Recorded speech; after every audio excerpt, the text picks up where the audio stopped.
Hi there, I'm Tanya Tong, and I'll be spending the next few minutes with you sharing with you information on the district's pre-referral process for special education. Last year, a complaint was filed by a parent with the Oregon Department of Education. 2 of the 3 allegations were substantiated.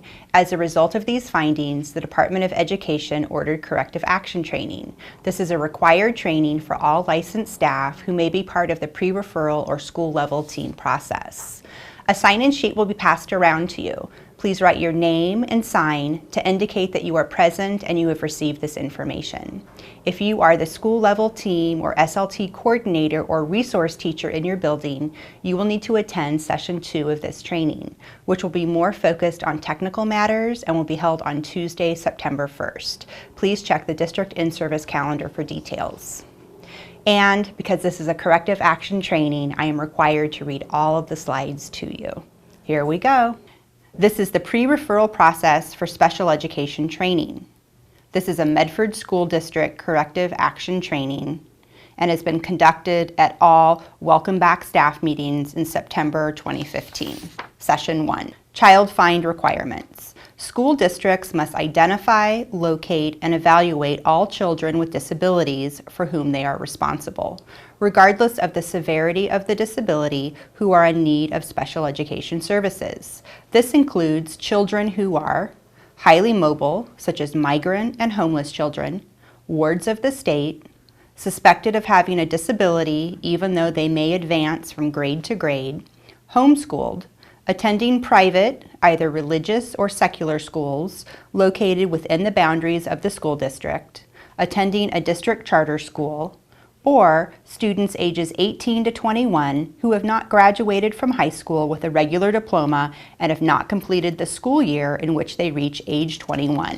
Overview of RTI, or the Response to Intervention process. Response to intervention is a way of organizing instruction and assessment, and it has 2 purposes. First, to identify children needing help in reading, writing, and math, and prevent the development of serious learning problems, and to identify children who, even when they get extra help, make very limited progress.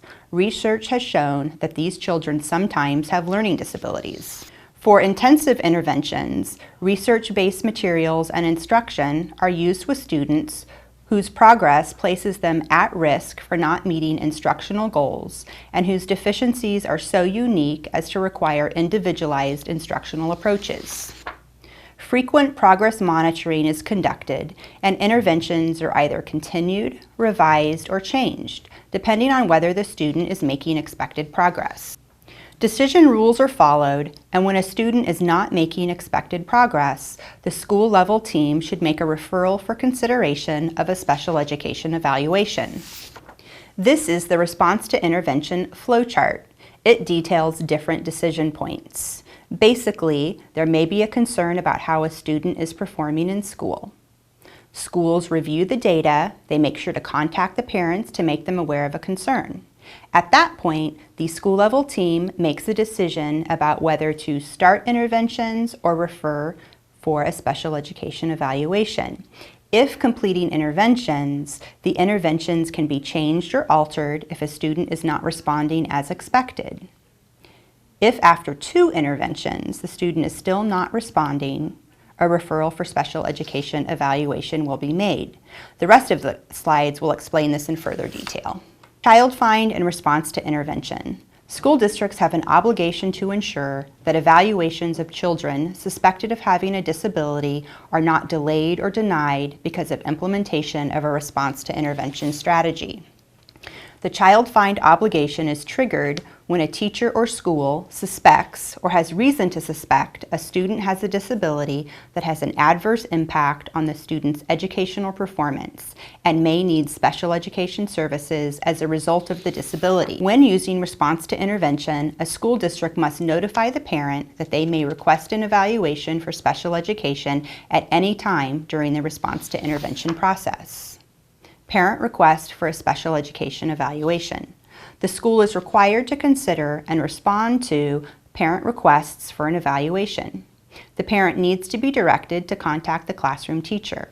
If the situation cannot be resolved at the teacher level, the classroom teacher is to inform the school level team or principal. The school level team designee has the option of bringing the referral to the pre-referral team or directly to the special education building case manager for significant concerns that cannot be remedied through the school level team process. District response to parent request for a special education evaluation. Refusal to evaluate. If the district does not suspect the child has a disability and denies the parent request for an initial evaluation. Written notice to the parent explaining why the district refuses to conduct an initial evaluation and the information that was used as the basis for this decision is required. Procedural safeguards notice. Parent rights for special education will be provided to the parent. If the district chooses to initiate the evaluation because the district suspects the child has a disability, the evaluation process will commence. A request for a special education evaluation and parent notification form will be generated by the special education provider or case manager assigned to the students. Also, the procedural safeguards notice will be provided to the parents. Well, that's it. That's all of the corrective action training. If you have any questions, please contact your special education teacher at your site or give me a call at extension 3628.